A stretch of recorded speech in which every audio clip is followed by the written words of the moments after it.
Dude, settle down. Oh my god! It's going to be okay. This isn't a big deal.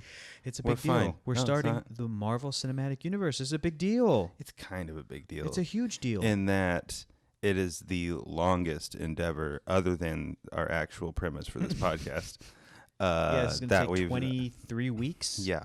So it's like half a year. Half a year. A little over. That's crazy. No, a little under. Little under? Yeah. Wow. That's crazy. Is there 23 movies? I lost track. You're the one who's supposed to know this. By the time this comes out, we I don't know. can include, by the time we get into it, we can include Black Widow if we wanted. You know that? Is that going to happen? May. As of right now, Disney Plus? It'll be in theaters as of right now. Yeah. Okay, what does that mean? You're not into it? You don't want to go see it in No, I theaters? mean, it's like that's not going to happen. You don't think so? No, not everybody's going to, like, we're not getting the vaccinated? vaccine until, like, June. Sure. So we already are going to miss it. Just kidding. It's going to be like the old days where movies were in theaters for 10 years because it's like, we had this many made. And This many movies made? This is how many movies made we had ready for theaters. Yeah. And then we did all this other stuff with them.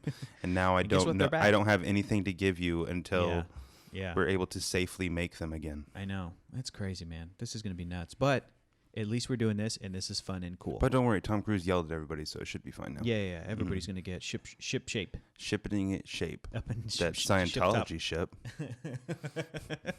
Are you looking over your shoulder like Scientology's watching you right They now? are. We know they are. They listen to this podcast. Boy, oh boy. They probably have somebody or No. a team of their slaves I don't think so. who just listen to every podcast from Mentions. That would be... I think they're going after big boys. I think they're going after like... We're big you know, boys. no, the Tonight Show is big boys. They're Okay. going after institutions if Kimmel. they make fun of Scientology, you know? I mean, hey, don't do that. But Hey, I won't say that. you know, just for the record, I think we are pretty much opposed to Scientology. We Yeah. think it's bad because it hurts people. If there are people doing that, Yeah. get out of there, dude. Get out. Dude, you can leave. You can leave. Please You leave. can pull a Leah Remini and say you're the queen of queens. You know what I'm saying? Get out of there. Yeah. That's... You're your own king of queens. Get out. That's all you need. You Hey, can all be everybody. your own King of Queens. Welcome to the 500 Greatest Films Podcast. My name is Hector Navarro. Sitting to my left is the roadie to my Tony Stark, Okay. Mr. Keller Knoblock. Say hi, Keller. Hi. Get ready to be a lot of best friend black guy to the main hero white guy I don't want to be... for a lot of these movies. So Fine. many. Fine. Oh, boy. Can I be Oh, boy. Jarvis? You want to be Jarvis to my Tony Stark? I just wish I liked Rhodey We more. we have a Sir Giles. Terrence He's Howard... well, yeah, you're Rhodey. I didn't say you're Terrence Howard. You're Rhodey. Okay. That's different. That means Okay. you're Don Cheadle. Okay. That means you're effectively But still... Don Cheadle. Civil War. He makes me angry in Civil War, but we'll get to that. So before we jump in, let's do a little bit of a recap here.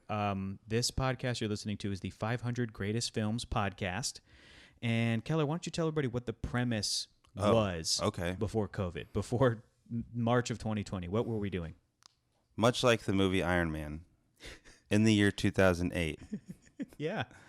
a list was created by Empire Magazine. Correct. Of the 500 greatest films ever made, as According to a bunch of film critics and fans of film and subscribers to Empire Magazine, and just industry people. And they all sent in their top 10 list, which was aggregated into this 500 greatest films list. Yeah. And we made it about 2 years into it. Yes. So Two and a half. This is a 2 project. and a quarter years in. I had this magazine, and I've been carrying it around for 10 years. And in 2017, 2018, I was like, Keller, would you do this podcast idea with me, which is let's watch one of these movies once a week with a guest and friend. And back then, I was like, I got nothing to do. And now it's like... now you're engaged. Whoa, I have even less to do. Seriously. Except we can't have people over. Exactly. So for about 2+ years, we had a friend over once a week to watch one of these movies with us, and then as soon as the movie was done, we'd come to the kitchen and like record an hour-long podcast about that movie. Some of the movies we'd seen, some of them never. It's been some really of the movies cool. we loved, some of the movies we hated. It really interesting, really cool. So full disclosure, Iron Man is on this list. Yes, we've already talked about this before on this podcast. The only entry of the Marvel Cinematic Universe, because you know Hulk didn't make the cut, and it was 2008 in November when this list came out. Also, fun fact: The Dark Knight was number 15. When did Hulk come out? 2008 as well? June. Oh shit. June of 2008, so like a month later. Okay. You know, so it was, and then they put Robert Downey Jr. in the commercials, big deal, but Didn't it was make like the cut. he's not in the movie. It's just like that's that last scene before the credits. But we've already done this before, but this is going to be a little bit different because we have committed to now. We want to during the break, where it's just Keller and I. We've been through a bunch of franchises. Mission Impossible. Yes. Fast and Furious. Yes. The films of Wallace and Gromit. Yes. Wes Anderson. Wes Anderson directed films. Taika Waititi directed films. A bunch of stuff, but we were like, let's just do the big one. Let's do the big boy. Yeah. The highest grossing film franchise of all time and Hector's favorite. Thing of all time. The Marvel Cinematic Universe. So why are we starting with Iron Man? Because it's the first movie that they made. That's the first one that they made. And also, it's the way you should watch movies. It works for me that I think that the MCU is best viewed with the theatrical release order, okay? For the most part? For the most part, except... Especially initially. If you're first coming into it, theatrical, you have to. But even then, even if it's initially and you want to change it up a little, because there's some stuff we can talk about. We can't really talk about it too much with this first episode because we're just talking about one film. You know what I mean? We can't be like, well, where in the timeline does Hulk take place versus Thor versus whatever. We'll get to that. I don't even know what those movies are. Yeah, exactly. We erased our memories. We're coming into this completely clean slate. Holy shit, you guys! Iron Man's cool. Have you heard of Iron Man before? What this? is a Marvel comic? This is the first time. This is cool. We broke Hector's brain. Anyway, you took me to the garage, and I was like, "What is all this stuff?" I literally erased 70% of Hector's memory. I know. I like food. His brain is empty now. Yeah. I like ice cream. Turns out he's like totally cool with doing other things. What's car? What's car? We did a little bit. We erased a little too much. Anyway. But also he learned what a car was through comic books. I love. He loves. I love. Why I laugh. That's a Homer Simpson joke. He also had like brain damage. And in the hospital, he said that. He's like, turns out I had some brain damage. And then his family's laughing. And then he's like, why I laugh. It's really funny. Anyway. That is funny. If you do want to, if you're listening to this and you're like, Hector, of course I've seen these movies over and over and over again. Of course. And I like the timeline order, the chronological order. So why aren't you starting with Captain America: The First Avenger? Well, Hector has an entire reason that he's going to tell us right now. The main thing is that movie starts in 2011. Yes. And it ends in 2011 when he wakes up from being frozen and Nick Fury's there, Sam Jackson. It's a flashback. I consider that movie a flashback. And I think that outside of the chronological aspect of it, I think that it does help to have the context of a few movies before Cap, and then you get to the Avengers. To me, it kind of mirrors the comic books where Captain America was the last piece of the puzzle before they had the Avengers.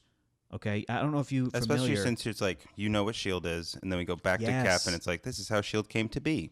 Context, you know? And I think that it also mostly works when you are showing these movies to a person for the first time. If you do it in this, like, going off of the... theatrical. Yes, or at least the last scene in the film, the scene that takes place latest in the film. We also have to talk about how these movies were made. They were made to come out in a certain order. Of course. And there is a chronological order, if you want to get into the nitty-gritty, and they've only which Hector has done. Yeah. That was the other 30% of his brain, actually, was figuring out that timeline. Totally. So, but for so many reasons, including, yes, it's just great to go back and look at the first one that they made.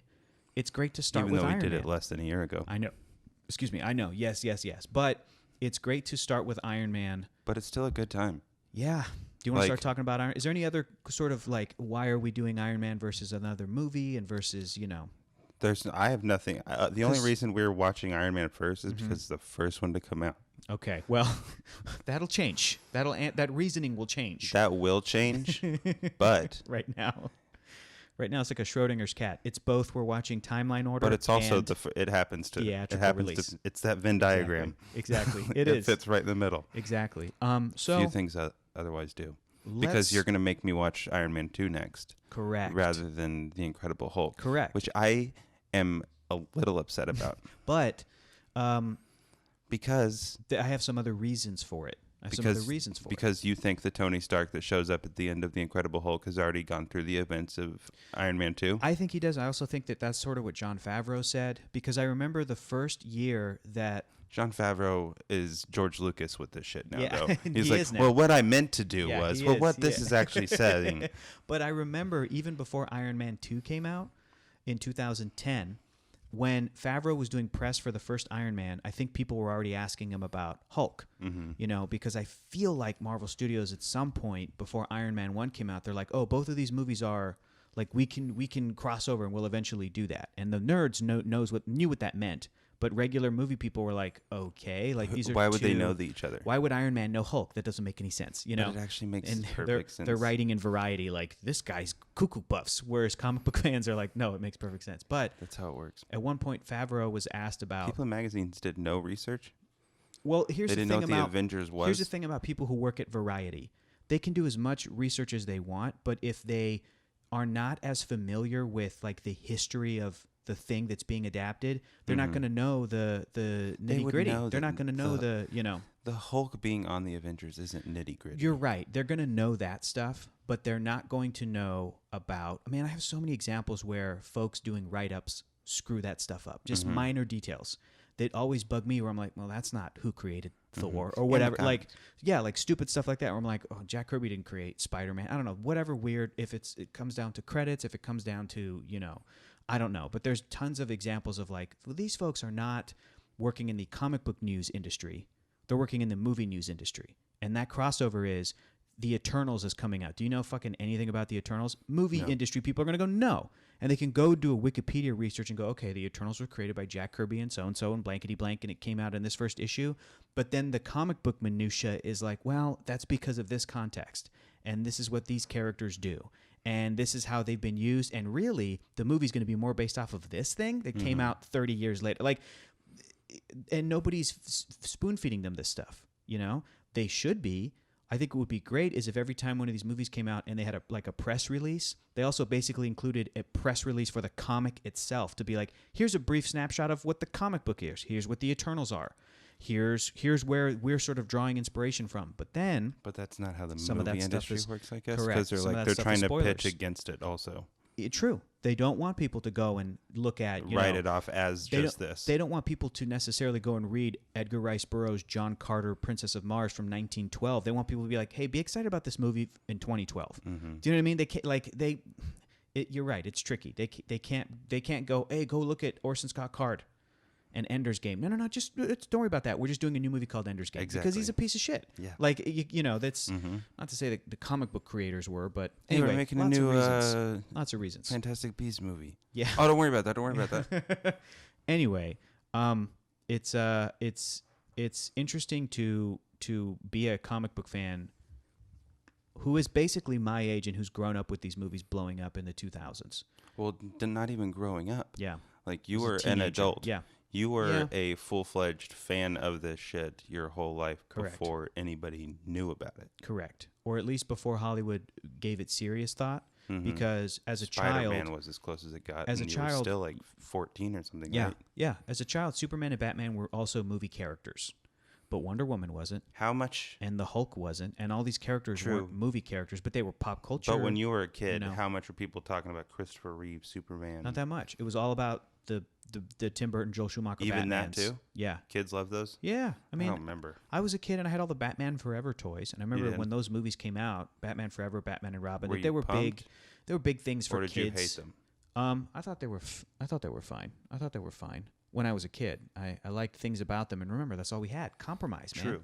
I'm sitting there compromising, like, okay. I just didn't know how much of a diehard you were at that point. Because when I had already been out, watching. How much did you love Batman? I had already been watching Batman the Animated Series. I'd already been, which as you know which now, takes it more seriously than those, and tells you about a lot about those characters. I had known about Clayface. I had known about Mr. Freeze. So then when the Arnold Mr. Freeze comes out, but there's no Clayface in that, right? No, but when the Arnold Mr. Freeze movie came out, and they were like, so the story is going to be he is sad because his wife Nora is frozen. I'm like, that's cool. That's the cartoon. They're doing it. Except that movie was like campy and dumb. Anyway, the fun thing about this, like you said earlier, Keller. This movie's still a good time. So let's just briefly talk about, or as long as it takes. I don't know. Talk about Iron Man, the movie. It holds up 90%? Yeah. Yeah. Is that what you'd say? 85? Yeah, pretty much. And I think that what are some of the major flaws in this movie? Some of the things that keep you from being like, oh, this is a perfect film. Militarism, imperialism. Yeah, absolutely. Propaganda. Of which it is. Poorly treated women. 100%. 100%. Well, for that one, I think it's purposeful, and I think that they get it out of the way. Still the writing is poor for those women. Those characters. I think, yes. I think that there's a way to show that Tony Stark is a piece of shit without making a womanizer. Without making all these women look bad. You kind of pulled to the side and told me that when the opening-ish sequence was happening after the stripper pole and the jet and stuff. Yeah, and yeah. Like, this is swingers again. Yeah, and you were saying it makes the women in Tony Stark's life look bad, right? The fact that there's a flight attendant, you get hired for Stark Industries. Is he surrounding himself with these beautiful women? Sure. But these beautiful women hiring them? But these beautiful women are also it's like who's doing the hire? But these beautiful women are also like taking a job as a flight attendant on a private jet, knowing, hey, potentially harassed. Stark likes to press this button, and then a stripper pole comes up, and then if you feel like dancing, go for it, ladies. It's this weird, like, okay, what's my job? It's weird. It's bad. Yeah, Christine Everhart represents the media. She's a reporter for Vanity Fair at the beginning of the film, played by oh my God, Leslie Bibb. Hilarious, super great. Talladega Nights, super funny. Also very, very beautiful. Also with Sam Rockwell in real life. Oh. Which is why when they bring it, I think that's how he got looped into Iron Man 2. Oh, shit. And I think that's also why they bring her back, because they have a little scene, like as if she's interviewing him, and then Stark comes in, and then, which is great. I think they're still together. I think they're not married, but I think they are together. Don't hold us to that. We don't know. I don't keep up with the gossip brags. I'm not about to pull a phone out. Speaking of People magazine. I cannot believe our own Jarvis has been waiting in the wings for 17 minutes now. He's fine. We got to hand the phone to him. He has It's been a little bit of a... He's got to do this intro. Okay. I feel like I feel unprepared talking about Iron Man. We got to talk about Iron Man. So if you would be so kind, Keller, if you could please hand the phone over to our... That has been what's wrong. My headspace has been all fucked up. If you could please hand the phone to our live-in butler. We should have read reintroduce this out him. of the magazine before. Correct. But this will not be coming from the magazine. Normally, our live-in butler and announcer, Sir Giles, reads the little blurb out of the Empire magazine. But since we've already done that for Iron Man and that's been talked about, I handed him the description from Rotten Tomatoes, just a little summary of Rotten Tomatoes. And it's got like a 92% on Rotten Tomatoes. It does pretty well. So, Sir Giles, if you would be so kind, can you please summarize the movie that we're talking about for today's episode? Take it away, Sir Giles.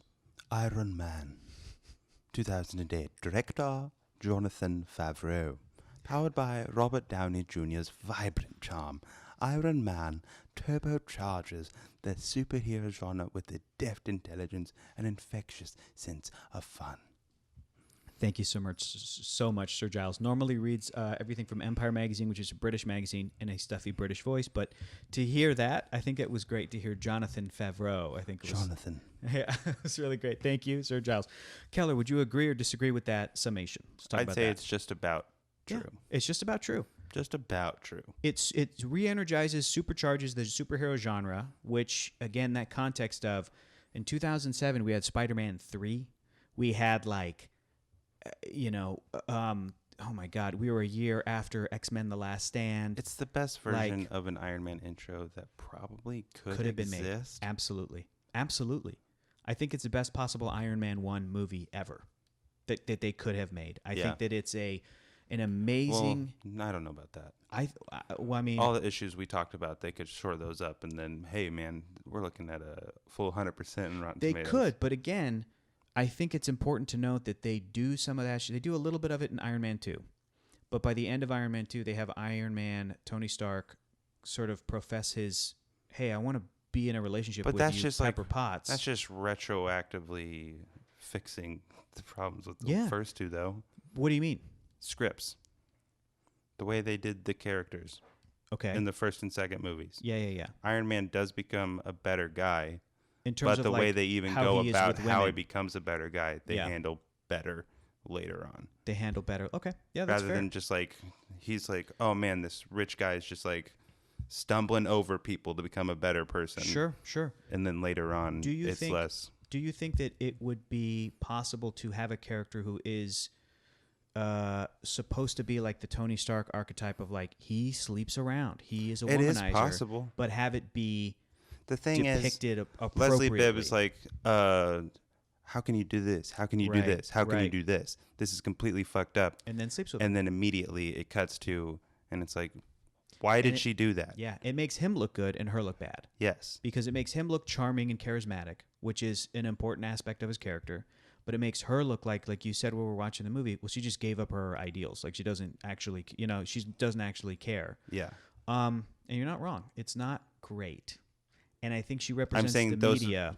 The way they went about making him seem like this, they could have done. They could have, better.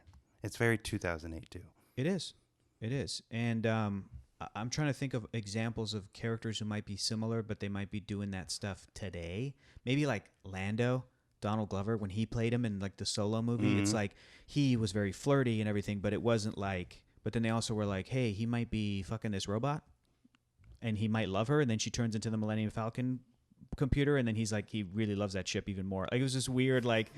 Okay, you're trying to tell me that he's like pansexual, or that's cool. That's very progressive. That Lando will sleep with anybody. That's cool, baby. Hey, that's great. Hey, but that's also what? Yeah. What else?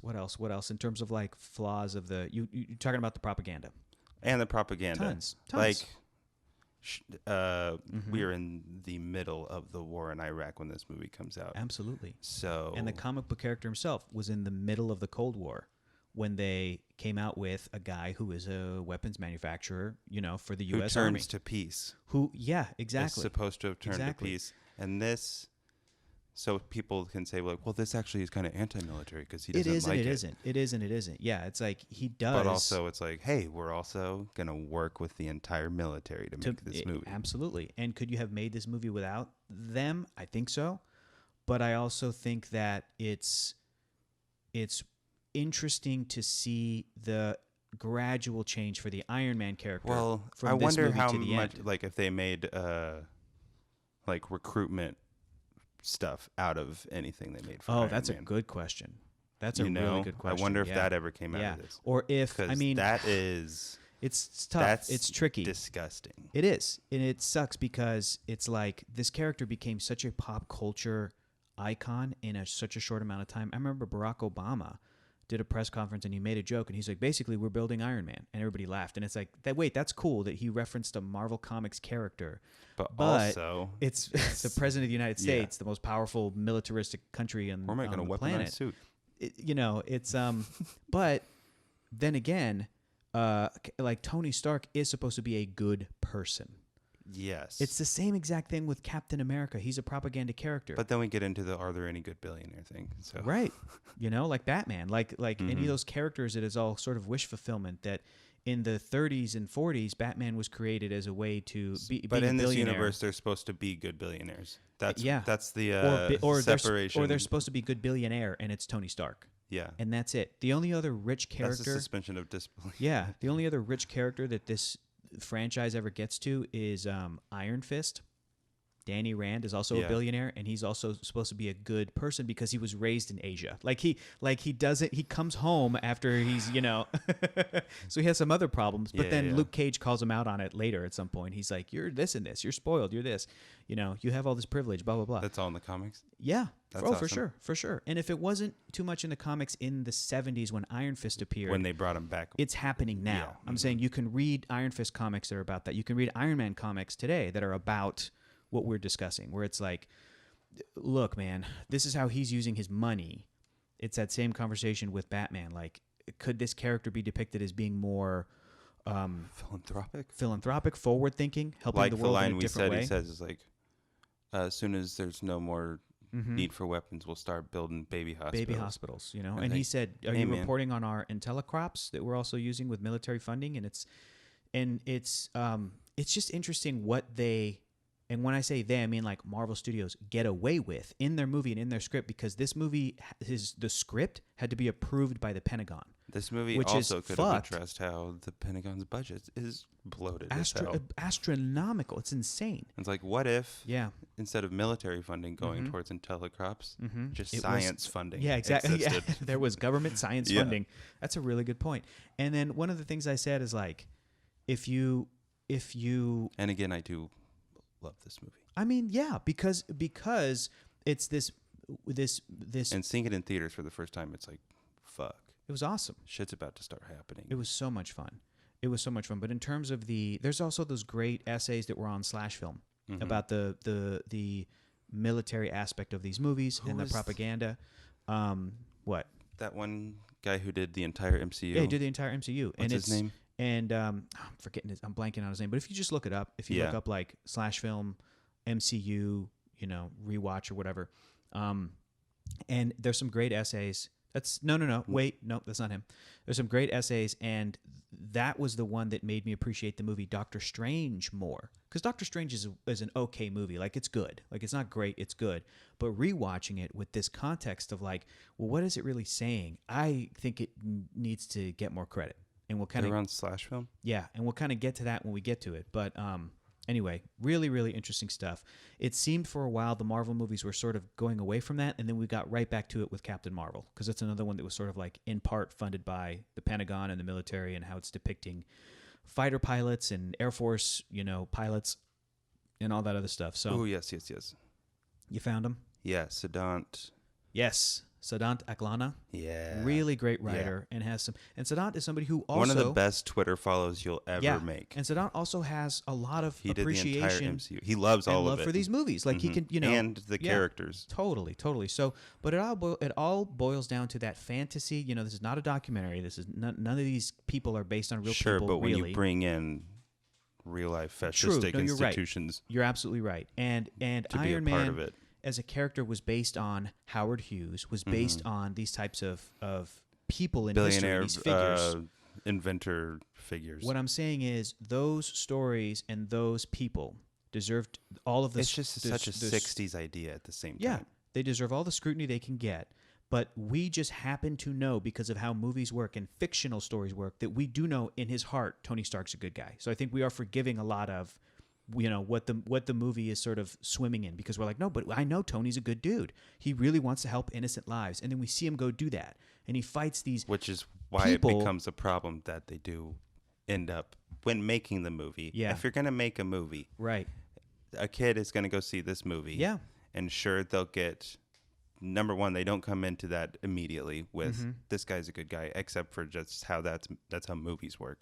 But Right. they also see him. And I also had the context of I'm a comic book guy coming, Yes. so I already know. I'm like, well, I know Tony Stark's a good guy. Exactly. I know Steve Rogers is a good. Steve Rogers is the goodest guy. I know Peter Parker's a good guy. Blah blah blah. But that's when a what kid I'm goes see bringing this, to it. like Tony Yeah. Stark's a good guy, and he's hanging out with the military, so they're also good guys. It's Right. the good guys hanging Right. out with the good guys. That's awesome. The only thing that is Because Rhodey is supposed to be a good guy as well. true, and he is. Yes. He, and even though he is part of these It's comic systems, books. correct. Even though he's a part of these systems, I think And even these comic books do address them, like you said. Yeah, And it's like, this is mostly. too many But- helicarriers. Look, dude, there's a bunch of comic books, especially the old ones. I could hand you the old Iron Man comics. You thumb through them, and they are political and propaganda as hell. Even if Tony Stark's a good guy, he's talking about communist China. He's Well, talking, you showed me like yeah. the first issue with the Mandarin Oof. on it. Ay. Yeah. The really interesting moment with Rhodey is in Iron Man 2 when it's Don Cheadle. He comes in for that, like, not a press conference. What is it? Like, it's like a committee hearing or whatever, the Okay. hearing. And he has a report on Tony Stark. And then the senator specifically asks him to read one thing. And he's like, that without the context, and he's just read it, please. Like, so Rhodey's this guy who's like, fuck, man, like, I know I'm stuck But in he stuff. is still working within this. But I have my superiors and I have my whatever. But what I was going to say was the one. And it is great later on when we are going to reference a later movie. Sure, when sure. Rhodey's like, fuck you, General Ross. And it's Oh, like, oh, yeah, totally. I'll arrest them immediately. Totally. And then he's just happy to see Steve Rogers, yeah. his friend, And again, Steve's the same guy. In Winter Soldier, he's like, or in Civil War, I forget which movie he says It's it. Winter Soldier where goes, he basically "I believe in realizes individuals." that the military Yeah. is the system Absolutely. he's been working for this entire time has Now, been fucked. is it a problem that movie says, oh, the real problem is because it's secret Hydra Nazi agents? and not the systems itself. It yes. is a problem, yes. but also it's true at the same It's time. true. Like it is Nazis who were allowed to come over here. Yeah. Somehow Isn't that crazy? weasel their way into shit. Like it is I remember like people, it's a way to write shit off. Yeah. But I remember when that movie came out, young people especially were they talking are about, white supremacists, which are Nazis. They were talking about Operation Paperclip, So it's just like not when Watchmen HBO came out and people didn't know about Tulsa. Yeah. And all of a sudden, all of these white people are online being like, wait, this really what the fuck? And they were talking about it. And anyway, what I was going to say earlier was that and specifically when it comes to Tony Stark, because Rhodey has his own thing and his journey's not over. Yeah. Like, we're going to see, like, Rhodey's getting his own show. What's that going to be? Armor Wars. Don Cheadle's coming back. That's going to be... What could it be about? What should it be about? Not super military. I'm curious. It's called Armor Wars. True, but the premise is that Rhodey is dealing with the fact that Tony Stark's technology has fallen into the wrong hands, whatever that means. I don't know. That's cool. I don't know what it could be, and it has its basis in some of the comic books, but Tony Stark's journey is over. And also, Iron Man went cosmic. War Machine kind of handles shit on the ground. Could be, yeah. I mean, he went up into space. He did go with them in Endgame. He raised his hand like, I've never been to space. And then they, Rocket's like, okay, who's never been to space? And it's like Rhodey and Steve Rogers and Black Widow. I think that's because they had to call in. For sure, like it's Friendly Neighborhood Spider-Man until you get to come to space. Yeah, exactly. Rhodey, it's like he's a friendly. Yeah, he's Thanos is a big deal. He's an Earth You get guy. to come because we all know Daredevil and them should have been there too. Yeah, I think as per comics. I think for the rest of real briefly, if we can kind of because I want to get into talking about the rest of the MCU. That's the fascinating thing about rewatching how this fits in Iron Man because we can't. You can't. It's you can talk about it as its own movie. But I think that it does a little bit of a disservice. Or we can even talk about the things that you could see them thinking about setting up and then bailing on. Like what? Ooh, like you said, the 10 Rings and the Mandarin potentially being... that character, Raza, I think they were... And there's early versions of the script where the villain was the Mandarin. That makes sense. And then the Mandarin, quote unquote, got into an armored thing. And eventually they're like, well, let's just make it Ironmonger because that's his own... That's actually what happens with Ironmonger. Yeah, that's a character in the comics. Oh, then we'll make it Obadiah Stane and now we have a story. But I think on its own, Iron Man, I think can still be considered with maybe competing Black Panther, maybe as the best solo movie film in the Marvel Cinematic Universe. Even then, I don't know it because the beauty about these sequels is they're great, but I don't think the sequels work as can you show this to somebody who's never seen part one? Do you know what I'm saying? Any other Marvel. You could maybe get away with Ragnarok. Maybe, but just I think because that also requires some context. Very little context. Because it's so zany. And I think enough of that could carry it that you're just like, I don't know what any of this is. Yeah. Not even with the Hulk stuff. I think that stuff is really interesting. I know people who've only seen Ragnarok and really? think it's funny. Yeah. Well, because they're fucking comedy nerds, huh? That could be it too. That's why. And it's like, so maybe you could show Ragnarok to a comedy nerd, to a person who's done improv in LA. Yeah, exactly. Who doesn't give a shit about superheroes and be like, well, have you seen this? And they go, Thor 3? And then you go, yeah, you get that every time. Hang on. It's comedy. It's Taika Waititi. And then they go, oh, okay. And then they're still like, okay. Okay, rolling their eyes. The Hulk is in this. And then you go, hang on.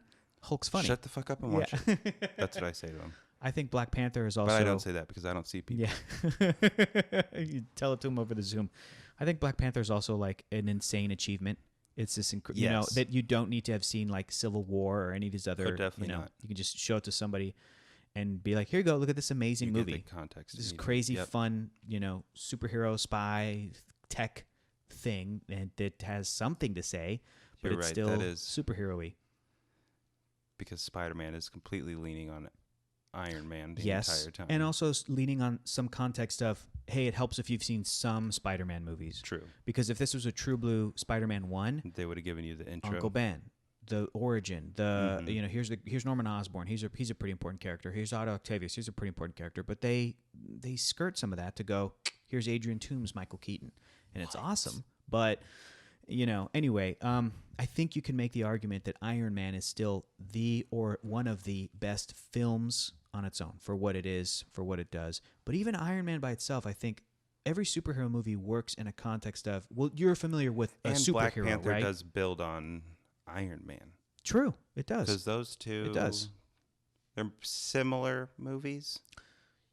Yeah, in fact, in the sense that there's not a character who has like superpowers, but they have like tech. They're like science, but then or they're both also realizing that they've been dealing in a system that's a little corrupted, in a system that's a little, or like they learn secrets of their father. Tarnished. Yeah, they learn the real legacy of their father. You know, why did you leave him behind? You were wrong.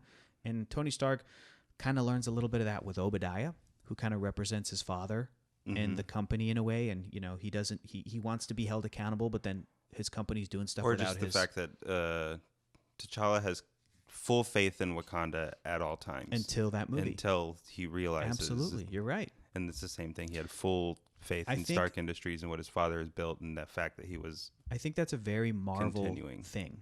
I think that's a very Marvel Comics thing. So many of these characters are from the 60s, and they have similar. I mean, Captain America, when they brought him back and thawed him from the ice, he just immediately became disenfranchised with the government.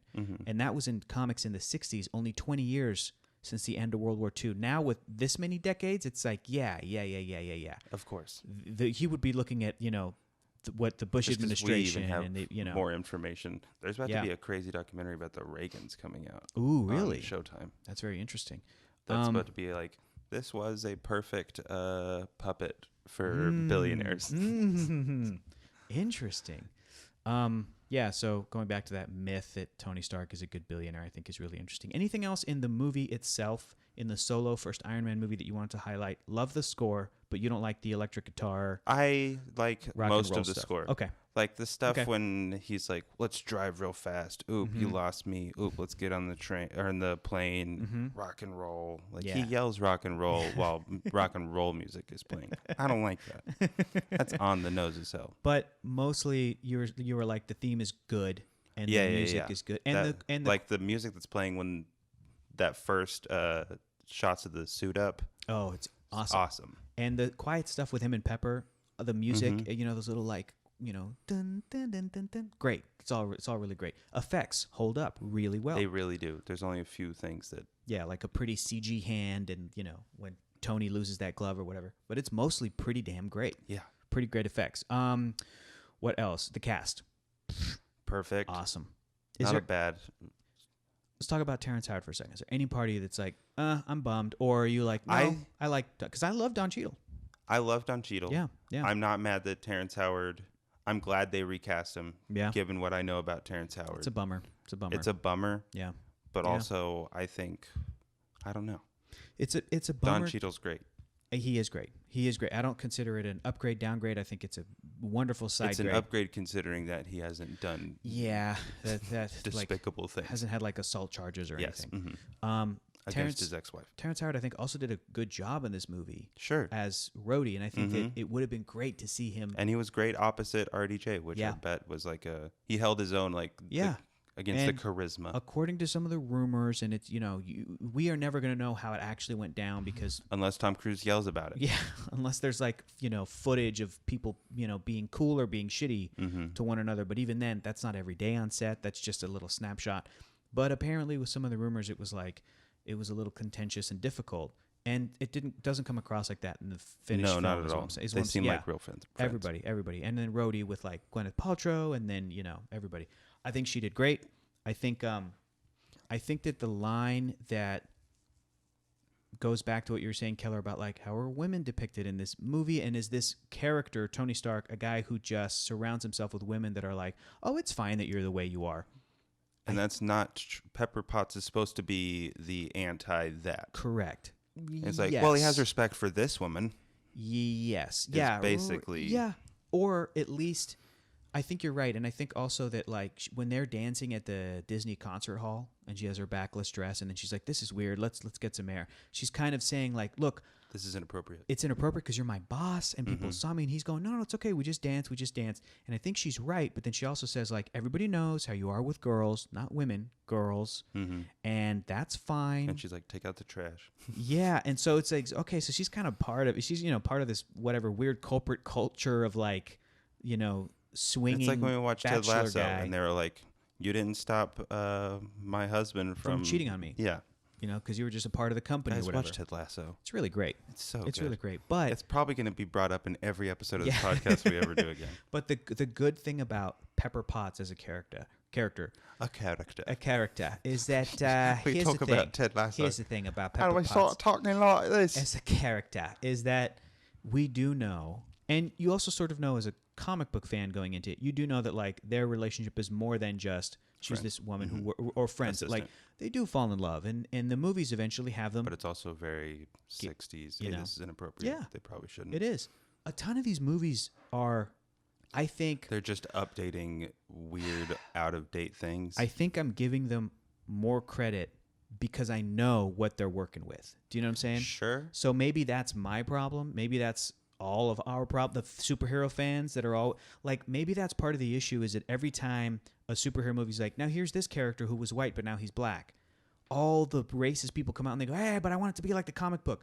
Maybe the problem is that we're so drawing from this same time period for it needs characters. To be making it work is what it needs to make it work. I agree. Today. Make it work today. And most of the MCU movies to me do that. That's why I love them because I'm like, you took some dumbass ideas. Listen, Tony Stark used to get his suit out of a briefcase. Also, the Vulture is stupid. The way they made in the movie so believable, awesome, was so good. Tony Stark's suit in a briefcase in Iron Man 2 is awesome. You buy it. It's like, of course. You see it, you buy it. That makes sense. He's got to take it somewhere. Yeah. And then eventually it's like, oh, yeah. I'm glad that it's tiny little robots that live in his chest. Yeah. I think it's cool, and I think that that's the way it should have been from the beginning. Why didn't you do that to initially? Because you're joking. Invest. But you invest. You're joking, but that's a perfect segue into what I want to talk about next is I think so much of the MCU, even something like Thor, which is a bonkers idea, space gods from Asgard that come down on a rainbow. So stupid. I think that these ideas... Like I was watching the beginning of Wonder Woman with you last night, and it's just like, well, Zeus and Ares. And it's like, look, wait. You're either into it or you're... How? I know. They created humans? You just said in this movie that that's how humans were created. That Zeus created them. God created them. Who created Kryptonians? It's weird. Yeah, it's weird, isn't it? It's weird, isn't it? It's so weird. And then the thing is if you do too much of that, what you just described, you ruin all comic books. You ruin all of it. Because then, if they really stuck their guns to that franchise, to the DC Extended Universe, whatever it was, at some point they would have had to have a Superman movie reveal that Zeus created Kryptonians. Do you know what I'm saying? They would have had to address Unless there was another god above that who created everybody. It's wild, dude. It's wild. So... what you're describing... Because that's what I want to know in the DC, and because there's an Odin and there's Hercules. So that means there are the Norse gods, which also have things about how creation happened.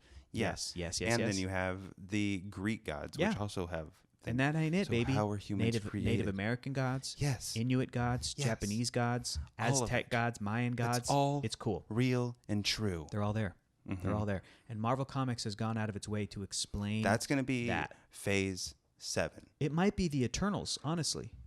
It might be the Eternals because the Eternals has some shit to deal with that. The Eternals deals with you remember in Guardians of the Galaxy? But also, we talked about this. We don't want Apocalypse really built the pyramids. I see. Yeah, but... because you can't erase a culture. Correct. To replace it with a fantasy...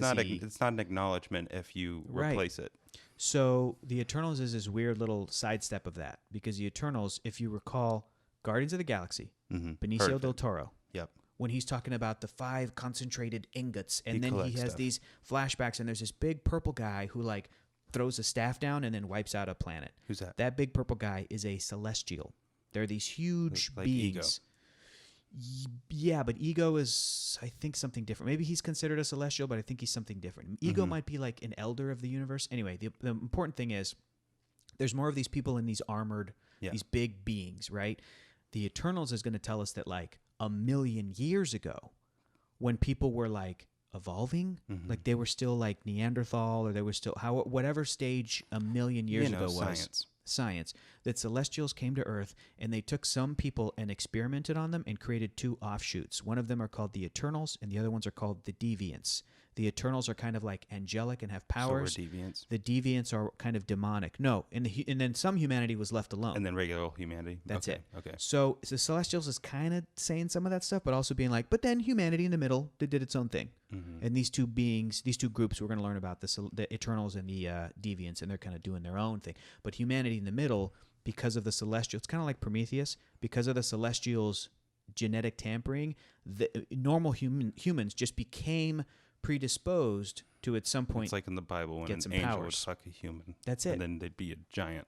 Yeah, it's just like that. The Bible. But how do we get to the Eternals? I'm not kidding when I say this. I think it all comes back to we had to see Tony Stark build the suit in a cave and then at his home.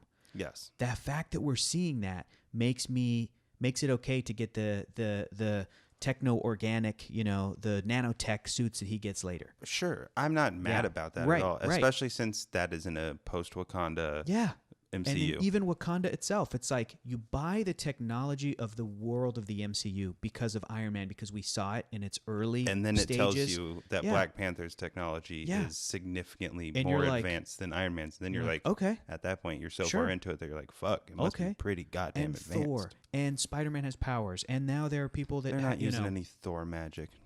For what? In technology. Oh, no, I know. But I'm just saying, how can we buy... Trolls concepts like that is because it's I still don't buy it. It still makes 0 sense. Just seeing the cat running around. No, I know, but it's such a smart first step. They've barely. It's such a. Can you imagine they've still barely explained how Thor works in the MCU. It's true, but they did enough that they're like science and magic both. It's, exactly. Where I come from, they're one and the same. Done. Okay, whatever. Fine. Groot's an elective. Yeah. Well, okay, sure. That's how you speak Groot. Whatever, dude. Sure. Are you fucking joking, or is that really taught on Asgard? I don't know. Whatever. Which is the goal of Chris Hemsworth comedy. Is to know, is he stupid or is he joking? Is he stupid or smart? Real? Is he smart and hot or stupid and hot? What is happening? What's the joke? But let's compare it to the DC franchise for a second, because I love these comics so much. I love Marvel and I love DC, and I've been showing you cartoons and I've been showing you DC comics. We talked about this earlier today. Yeah. We were talking about Wonder Woman. Because we just rewatched the context 2017 of Wonder Woman being inside the DC EU. Yeah. And it's weird. It brings it down. Mm-hmm. And even Man of Steel. When we got Man of Steel and we're like, okay, we got a new Superman movie. Mm-hmm. This is a pretty cool Superman movie. We got to see Superman with some new effects. Mm-hmm. I'm pretty happy about it. Mm-hmm. And then the rest of it comes out and it makes the movie worse. Yeah. The rest of the MCU makes Iron Man better. Yeah. I don't feel a compromise, and I can't. Maybe you can help me explain this and verbalize this, because I clearly love and have a knowledge of these comic book universes. When I went to go see Iron Man, I thought, this is Iron Man up on the screen. This is 100%. When I went to go see Spider-Man, directed by Sam Raimi, I was like, this is mostly Spider-Man. I love it. It's great. Mostly. This is the best that I've had. Yeah. It's not exactly like the comics I'm reading. It's not exactly like Ultimate Spider-Man or Spider-Man by J. Michael Straczynski, but it's there. It's close. He's not funny, but okay. I go to see X-Men movies and I'm like, this is close. It's not quite there. There's a lot of, they're embarrassed by the X-Men, so they've got the black leather suits. Yes, but then you're like, but we got fucking Patrick Stewart and Ian fucking McKellen. Yeah, I was like, so this is a dream. This is bringing so much even when they had gravity to this dumb shit that I love so much. Oh dear Lord, Kelsey Grammer. Yeah. Oh dear Lord, as the Beast in X-Men 3. Google Kelsey Grammer falling. I was like, Kelsey Grammer's perfect cat. I'm not a huge Kelsey Grammer fan. I especially don't like his politics, but the fact that he played the Beast, I was like, this is perfect cast. Yeah. Like those little moments, right? But when I went to go see Iron Man, and especially staying for after the credits and seeing Samuel L. fucking Jackson actually cast as Nick Fury, who that version of the character was based on I was like, this is real. And he said the Avengers Initiative. I'm like, this is not a compromise. This is real. And like you said earlier, these early movies, especially this Phase 1 and beyond, it feels like they're taking these 60s concepts and really modernizing them as best they could, pretty much. If there's stuff that doesn't work sometimes in these movies, I'm like, yeah, it's because it's baked into the concept from the 60s. 2008. Yeah, also, absolutely. It's baked into the time, and also what we know Jon Favreau as. Elf and bro-y movies. Foggy Nelson and Daredevil. It's weird. It's weird that he played. Wait, what? Remember, he played Foggy with Ben Affleck. I don't remember. I don't. It was so weird. That's so weird. And he did great in that role. I'm sure he did. Yeah. And it was him and Affleck. That makes sense. Yeah. That makes sense and even more. That's how he maybe met some of these Marvel folks. Because I feel like, I don't know if Kevin Feige was a producer on Daredevil. He had to have been, But Kevin Feige was like an associate producer on like the Sam Raimi Spider-Mans. Like he was already working as a Marvel person when their shit was being taken by studios. And he was the guy on set being like, well, you got to have Hugh Jackman's hair look like Wolverine. That's important. Mm-hmm. Feige knew what was sort of important for the comic book fans. And so he eventually, if you're going to do the leather suits, you at least got to have dumb hair. Yeah, or at least some color accents, so little stuff like that. Anyway, I watch the MCU movies and I don't feel it's a compromise. When I watch the DC films, I feel like there's nothing you feel is a compromise. Absolutely, there's a ton. You mean in the MCU? Yeah, but it's minor details and stuff that I don't. Nothing that I think. Enough. I don't think they've gotten a character wrong up to this point. Okay. I don't think they've gotten a character wrong. I said earlier as we're watching Iron Man, I'm like, yes, I'm bummed that Hank Pym didn't create Ultron. They have gotten better at characters. Yeah, I think so too. I'm bummed about that Ultron detail, but I'm like, it makes sense in the context of the, they took one thing from one character and gave it to Tony Stark, and he already had especially since stuff, they already are like, you're getting Scott Lang first. Yeah, you're getting right. Which is even that in and of itself is a bit of a it's compromise. hard to make. You want Hank Pym to have worked with Howard Stark. Sure, is the main thing. And I'm fine with it. They felt that was more important than having Hank Pym being one of the founding members of the Avengers with his wife Janet. Especially since it leads to Vision. Yeah, it works pretty perfectly. All of the compromises being made for the MCU are about characters and concepts that I'm not precious about. Even the Mandarin himself, Ben Kingsley, and even they've done a better job at some things. I'm glad Thanos isn't trying to impress Death. There you go. That's a great point. I go to the DC films, and every time I've seen one of those, I feel like they're made by folks who their priority is to make a movie versus people don't think is dumb. Stupid. Guys, Superman isn't dumb. I promise. And neither is Aquaman, and they are, and that's okay. The answer is but that's actually, what I'm saying. They're going for making them as fucking cool. Yeah. As boy. Oh boy. And it's a real bummer. And when you write yourself into that situation, I think it's more difficult to find earnest moments to let an audience connect to those depictions. You can't be embarrassed of your source material. You can't. And I feel it a lot. And there may be folks listening right now being like, I disagree. I connected with those iterations. I think they're the best possible. I love them so much. I love them. Hans Zimmer's Man of Steel score is amazing. It's really great. His stuff for BVS is super. The music with Junkie XL or whatever. Mm-hmm. Really cool. Really good stuff. There are things I really appreciate and enjoy about all those movies. Even one of them. Even the worst one, which I think maybe up to this point is Suicide Squad. Maybe. I think Batman Superman. You can make an argument for that. Even with those two films. Pretty good cast for most of. Will Smith is great. Suicide Squad. Margot Robbie is a great casting choice. The proof is I love Birds of Prey, and it's my favorite movie in the franchise. I haven't seen Wonder Woman yet. Mm-hmm. We're about to watch it. We're a day or two away from watching Wonder Woman 1984. I have high hopes, but I also have this feeling of like, okay, I'll give you this example. When they came out with Captain Marvel, and they're like, it takes place in 1995, I had no worries because I was like, this universe is already so well established that it's just going to be fun to go and visit young Sam Jackson or young Phil Coulson. Because you care about those people. And because I know the world is already like taken care of. Like everything that comes after is fine. But Wonder Woman now, not having seen 1984, I'm like, I have questions. I'm like, okay. What has she been doing between then and 84? What is she doing from 84 to 2016? Why 1984? Just so many questions that my comic book brain... and even with the first Wonder Woman, which is a movie I really, really love moments and I really like a lot about it, how does she stop being active as Wonder Woman from 1917 to now?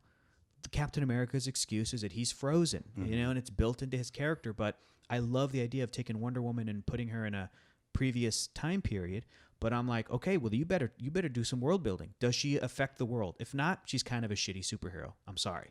Well, she's already been established as a shitty superhero in Batman versus Superman. Because you're like, who is this? It's right. And it's like she's been hiding. Obviously a person in 1917. And Superman in those films and Batman himself, these characters get duped by Jesse Eisenberg. They get, they fight. They want to kill each other before they want to like be characters that I may know from comics. It's a bummer. It's a real bummer. In Iron Man, jump the gun so much. We're talking about the flaws of these movies is like, well, it's military propaganda. That's a big deal. Flaw. That's a huge deal. But I think you can show this movie to people who don't know about this character. I think you can show this movie to young people, and they will walk away, I think, being like, Tony Stark's a good person. He tries. And that, what are you hearing? What are you listening to? One of the cats is going nuts. Why? Sounds like somebody's stuck. Or maybe a cat got poop on her butt. Maybe she's getting washed. I don't know. We're going to find out. Yeah. Are you okay? You seem really uncomfortable. It's just, it's a lot, and I don't know if the listeners are. I don't anybody know if listening be is going to be like, hear it. Is that cat okay? I don't care about the listeners. I'm worried about you. The cat's I think fine. I hear it because I'm hearing it through the microphone. I promise you the cat. No, you had your thing off your ear. Before, and then I moved it when I thought I heard a cat. Guys, there are cats. Okay, look at this little watch. But look, now the little Buster's being brought in here, and he's going to freak out, and he's going to run away. Yeah, as soon as he sees me. Yeah, it's just... What's that? Looks like he's been kicked out and sprayed with water. That's probably what happened. Yeah. He was trying to get in. He's a little Buster. He's a little Buster. It's fine. He'll be okay. All right. I was kind of rambling, and I was talking about DC and Marvel and the whole thing. I like it. But last thing I want to talk about before we wrap up, rewatching this movie and getting that journey of this guy building this suit and working on it and trial and error. We haven't had a Marvel movie that's felt like this since. There's no movie that's really gone back to that feeling. I think it's going to be Ironheart, the TV origin show. Story. Yeah, but specifically feeling. built it in a cave with a box of scraps. That feeling, it's like Tony Stark didn't go through that in Iron Man 2 and Iron Man 3. Yeah. Maybe a little in 3, actually, when he had to go back to that garage with in the kid. Kentucky and stuff. That was pretty cool. I didn't hate that stuff. That was fun to rewatch that. But there's a lot happening in Iron Man 3. Yeah. We'll get to it. So I'm looking forward to seeing the rest of these with you. I'm looking forward to trying out some of the comic books and stuff they have, the separate tie-in material. I'm going to be watching some of the shows. I'm looking forward to Ironheart. You've read some Ironheart. I read that one. How do you feel about Riri Williams as a character? Super cool. And I hope that they got the person who wrote that comic book to work on the show. Eve Ewing would be a great. I mean, I'm sure that Marvel's going to have to. They're going to get black women to work on that show. Like to either direct or write or both, because it's like, you got to. You have to. But she nailed that character in that book. Really did. And super fun. And that feeling of this young person in their garage making an Iron Man suit, that's cool. Yeah. I want to see that. I can't wait to see that. Because we saw some asshole do it in this movie. Yeah.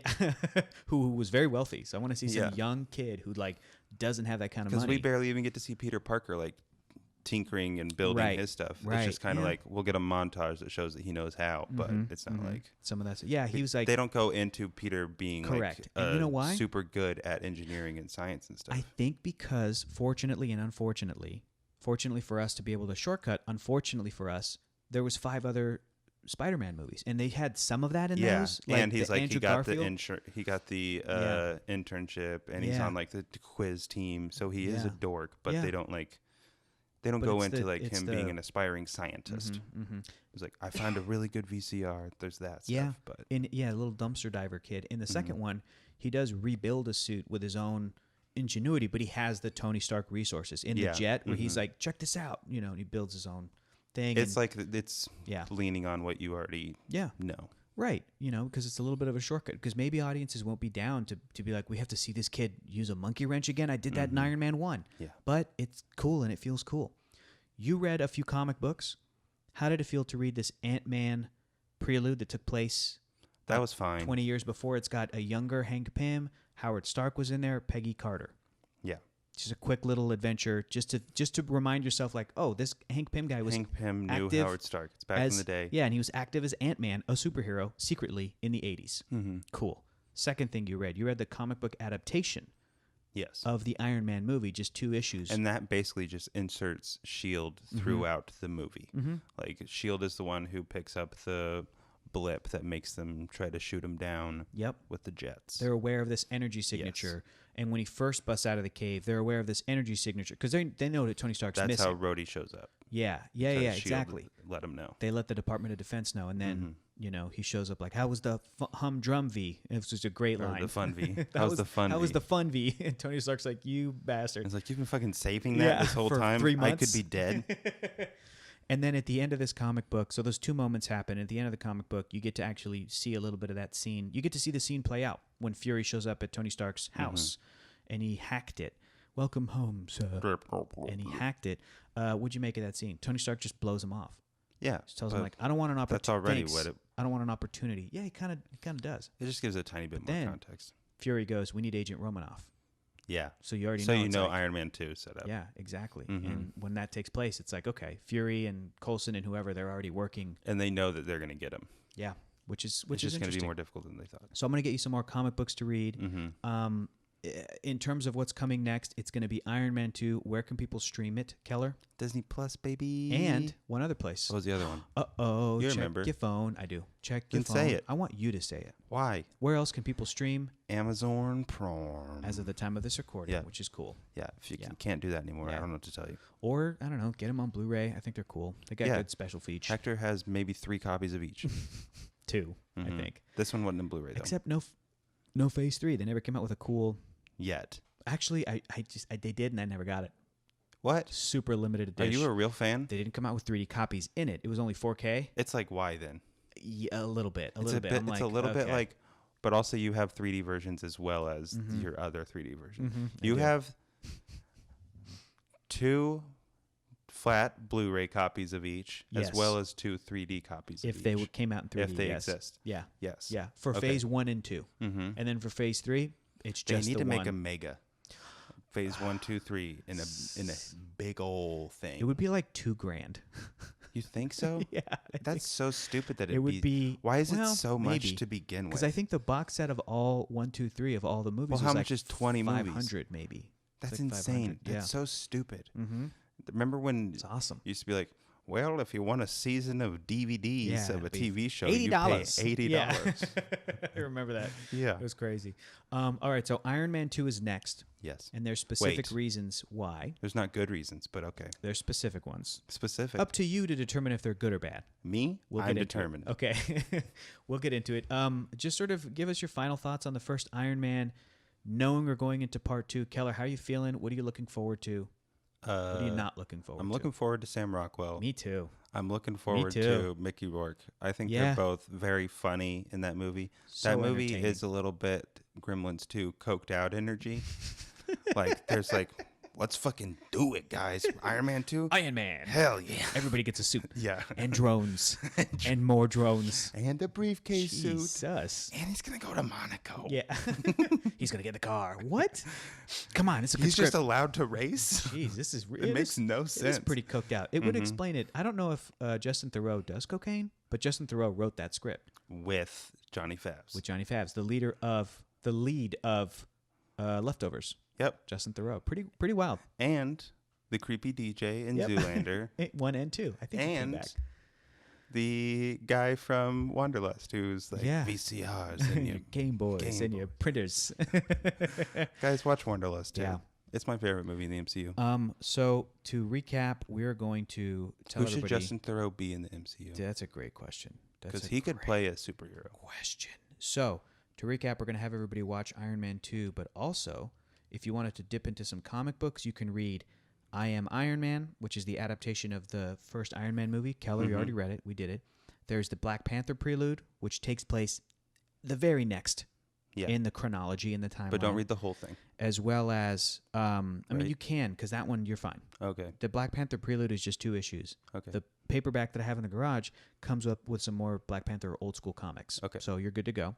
Then you have Iron Man 2 Public Identity and Iron Man 2 Agents of S.H.I.E.L.D. These comic books that bridge the gap between 1 and 2 and sort of events that are happening there. And then we get to Iron Man 2, and then we're golden. Nice. We're golden. Just like Iron Man's I would like to see something about Whiplash and something about Hammer. Okay. In the old school comics? Maybe just a little something. I think I've got both. I think I've got both for you in the garage. We can go. Just kind of the way that we they ended up changing Mr. Freeze in the old comics. If anything like that happened, I'd be interested. Okay. I think I can show you some stuff.